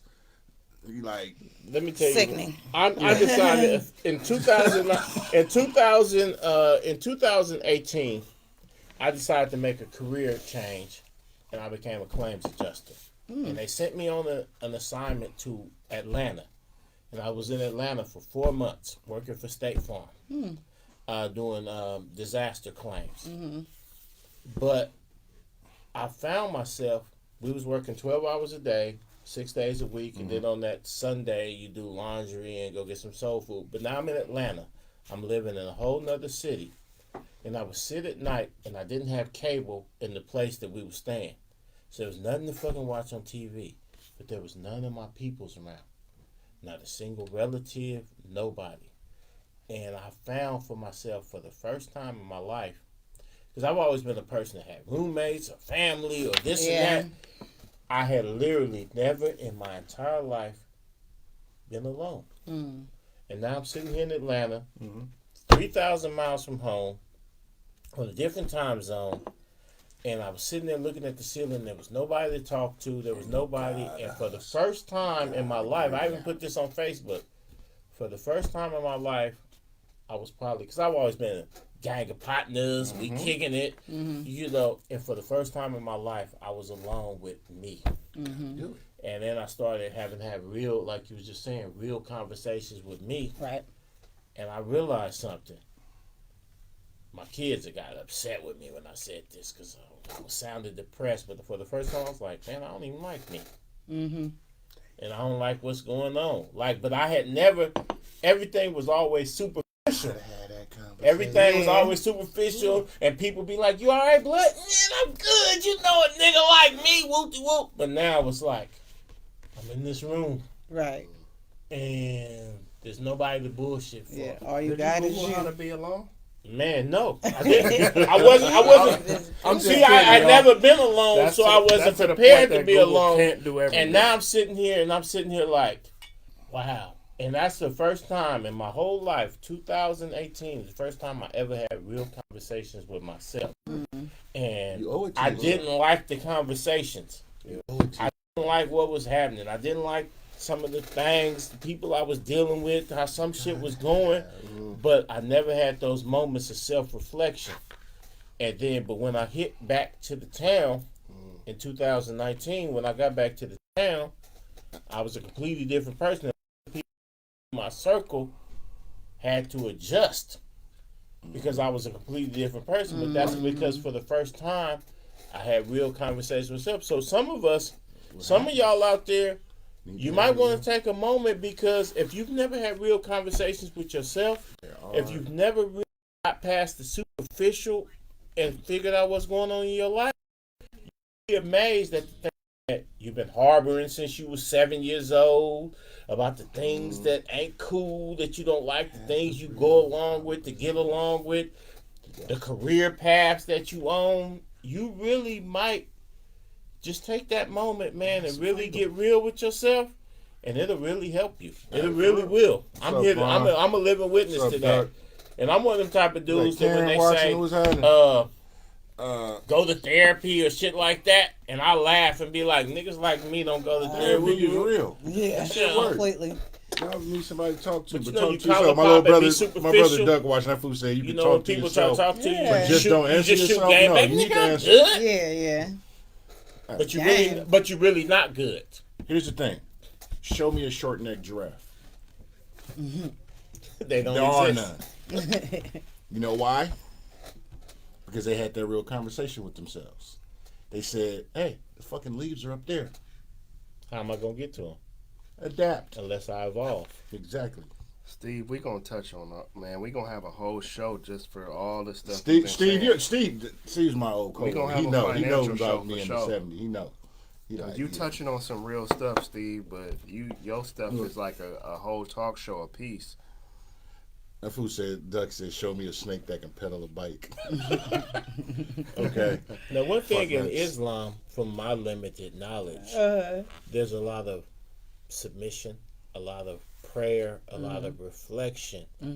Do you feel like that helps you deal with situations better than the average person? Heck yeah. I don't know how you heathens get around. No, I'm just playing. But I don't know how the normal person get around if you didn't have it. And so that's why a lot of meditation. Okay, what meditation is, just sitting a couple of minutes to yourself, praying, reflecting, being grateful. Okay, well, in Islam, that's carved out to do 5 times a day. So that literally addresses that time. Like, stop everything you doing at that moment and really take that time to say your prayer. So if I didn't have Ramadan, for sure. If I didn't have Islam for a foundation, the Quran, it just stays as basic as possible and it literally repeats itself, on how you carry yourself, on what's the expectation on how you treat the next person, how your marriages and your relationships and things like that, should be. But I think about that all the time. If I didn't have that, if I didn't have Ramadan, if I didn't have the things that are in my life, like, where would I be? You know what I mean? And I don't understand how y'all get along, because it takes a really strong individual to tell yourself, to check yourself, and to have a bigger faith of doing what you're doing. Why you doing what you're doing? You know what I mean? So that's that's something I think about all the time, and something that I think a lot. That I think my parents, that they continually embedded. They always saying, "Oh, you could be doing this and more and more." I think, yeah, I know. We always can be doing a little bit more. You always can be doing a little bit more. But it's definitely been very influential in a lot of my decisions, and a lot of my decisions, and a lot of my life choices in the day to day, Making some good ones, so keep doing what you're doing. Yes. Thank you, I appreciate that. I want to wish you continued success and blessings in all that you do. Now here comes the but. Yeah. There is no but. No, there's a slight but. Sometimes when we grow up with certain, not for me. I'm saying with regards to her. Sometimes when we grow up with certain morals and values and family structure, sometimes when we get out on our own or we go to college or this and that, we sometimes turn away. Yeah, that happened. From what, what I'm saying. But you ain't gonna bring that in your parents' house. You got to know how to turn it on and turn it off. I tell my students this all the time. You know what I mean? You got to know how to culture switch. You got to know how to switch it up, switch up the modes. Like, we ain't never gonna sit up there and do any of that type of activity in front of our parents or at our parents' house. There's limitations on how you handle it. You know what I mean? And be very cautious of, how you acting in public. So I tell my students that all the time. You got to know how to code switch. You got to know how to turn it on, turn it off. And you got to understand that celebrating isn't about celebrating. Celebrating is about, okay, what did you get accomplished today? And now it's okay for you to go celebrate. Now you can go out there and go to that club, go dress up, go do your thing. Like, what's the reason? Like, well, what you just doing this just to be doing this? But nah, I definitely believe in the code switch because we're all human. And a lot understands that. So you did go through a rebellious phase. I wasn't rebellious, but we do. With all them Shabazes and all that. Yeah, we do. We do. To be rebellious. Nah, we good. Yeah, I never. That's the been. baby of the family. Bro, like, I'm the only one who never got a whooping in my life because she was You spoiled. were smart. No, I was smart not. and spoiled. She had examples. She was spoiled. they paid did attention. everything. All my siblings did everything. They threw the attention. parties. There's another case of the did. baby got away with murder. Paid attention. The baby got away with murder. Paid attention. And so, I mean, y'all, you'll be surprised, but yeah, like it happens. And the reason why I asked you that is one time I had an opportunity to talk to the great Reverend Ralph Abernathy. Oh, wow. And he was in Long Beach and he was promoting his book. And a lot of people was death on him because his book, he was talking about Martin Luther King had affairs. Yeah. Martin Luther King was a We cool know he shark had and stuff. hoes. I mean, But but that's the thing. But I'm we talking should about, talk but about during that. this particular But he did. era, it was like, you sell out right. coon. So I called myself asking him, like, man, why would you sell out your partner? Because that's the ism I was coming with. And he said, because I wanted to humanize him. Yeah. He said they have made this. He said this is what he said to me. This is what Abernathy said to me. He said they have made this man into such an idealistic portion that people don't even aspire to be like him because it's unrealistic.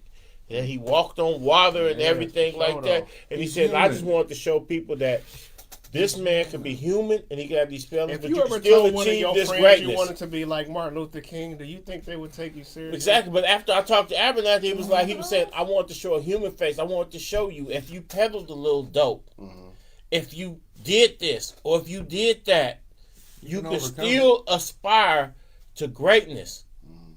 Because he said, because there was a point where they had idealized the man so much that people didn't even try to be like him because it was it was an unreachable goal. And that's what he said to me. Looked me in my eye and told me that I'm trying to show people that you can be a human being with flaws and still be great. And I was like, oh, okay. Because, my young mind, I was like, yeah, partner, you sold out your partner. Like, nigga, you a lame, nigga. That's what I'm trying to get at you. And then after that, I was like, you right. Because, I wouldn't try to be like a Martin Luther King because that's unattainable. Right. And I'm like, okay, so I can still be me, a fuck up, and still do some good shit. I mean, look at Malcolm X. Yeah. Like, we already know. We know his story. Like, that's who makes you who you are, those experiences. And I'm not about to be walking around looking gang goofy just because you think this you know what I'm saying? No, I know exactly what's going on, and because of the experiences that I have, now I know how to react and know how to really act accordingly in certain situations. That's important too. Right. Scars build character. Yeah. You can't have a testimony without a test. True that. Just make sure Tesla without a charger. That's right. Shout out to Elon Musk. That's a madman with bread. So, I guess we can get ready to wind it down. Okay. I guess it's truly been impressive tonight. Very much. Oh, Shout out yay. to you, definitely. Thank you. Intelligent sister, educated. So y'all hyenas that's watching, y'all don't come at her with no bullshit. Please come correct. She too smart for y'all. So stop it. Right, for real. But I want to wish you continued success and blessings in all your endeavors, everything you do. The door is always open here. I'd love to have you back on again to see what you got you got going my on, vote. what you got doing. Yeah, you step into whatever arena, I believe in supporting our own. That's why we do this, is to, I mean, don't get me wrong, we sit here and talk shit about different things at times, but we feed both wolves here. We have educational situations and we do the fluff stuff too, but I'm highly enlightened and impressed with your story, what you got going on. Thank you. Once again, tell the world where they can find you. Definitely. You can find me on Instagram at Khariyyah Speaks, KHARIYYAH Speaks. You can find me on Facebook on Khariyyah Speaks, as well as LinkedIn at Khariyyah Speaks. And the website is coming soon, I promise, within a week. And it's up from here. That's right. And that's what's up. You can find me tomorrow at Earth Day, Brookfield Elementary, 8 a.m., 401 Jones Avenue. If you're looking somewhere to volunteer, help out. I'm organizing it, and I'm going to feed you too.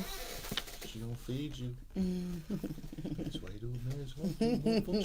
I'll let y'all starve. Yeah. And Tell if them where they you can run for find you at. office, I'm voting for you. I'm gonna vote for you too, Fly. Keep throwing that out there. I'm gonna be her assistant. Just Oh, play that's the back cool. like puppies, dancing in the back. But yo, it's Camouflage, man. I'm here. Thank y'all for tuning in for show. We appreciate all our livers. Appreciate you. And you know what I'm saying. It's popping in the afterlife too, because we get a lot of our viewers tune in later because they're busy with work and they're doing a lot of the things that we suggest y'all to do. Yeah, so shout out to everybody. Make sure y'all tune in every Friday night at 6 p.m. And man, we out of here, man. And I want to let everybody know, hey, May 12th, my newest film, Yes. Love and Aliens, a.k.a. Aliens in the Hood. Yeah. We're going to be premiering it out at Tommy Tommy T's. T's. And oftentimes, a lot of us are unhappy with the representation that we get in the media and films and stuff like that. So that's why it's important for us to be able to tell Our story. what's the FUBU method for us, by us, and I'm trying to be personification. In the words of the great Tyler Perry, while y'all begging for a seat at the table, we built our own table. Like a motherfucker. And as always, tell them where you can find you at as always. You can find me across the board, Instagram, Facebook, Twitter, all that at Feral Films. And like you said, watch out. May 12th, Love and Aliens, featuring your boy. I'm in that thing. Getting my act on as well as I always do.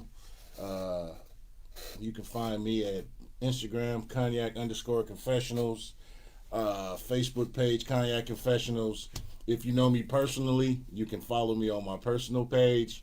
If you don't know me personally, please reach out to the other pages because I'm, you know, I don't let everybody. Only a chosen few can get into the. And I'm not being funny about that, but I protect my energy and my space because you hang around 9 millionaires, you damn sure gonna be the 10th. Mm-hmm. Unless you're trying to join the circle. But it's a regimen. You got to play it. You'll get that at 3 in the morning. But anyway, I thank you all for tuning in. I appreciate you all as always. Humbly cocky as I am. Voice of the people. No, I'm not. I'm the voice of my motherfucking self. Thank you all for tuning in as always. Thank you. And as usual, now it's time to say goodbye To all my Negro friends. Hey, we catch y'all next week. Peace. Peace.